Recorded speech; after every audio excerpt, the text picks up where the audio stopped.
Lithium, sodium and potassium, ये तीनों metal बड़ी सॉफ्ट होती हैं जो चाकू की हेल्प से काटी जा सकती है। आज मैं आपको सोडियम मेटल को काट के दिखाऊंगा। अब मैं इसे काट के दिखाता हूँ कितनी सॉफ्ट मेटल है। ये चाकू से भी आराम से कट जाती है। और देखो, तो आप देख सकते हैं कितनी शाइनी है। इसका ये पोर्शन देखिए, तो इसको हम आराम से काट सकते हैं। Metal that can be cut with the help of knife, जिसे हम चाकू से काट सकते हैं। देखिए कितनी शाइनी निकली है ना। और पीसेस कर सकते हैं।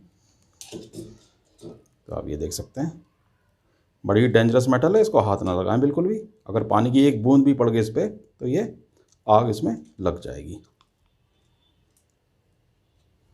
ठीक है, अब हम इसमें पानी डाल के देखते हैं क्या होगा।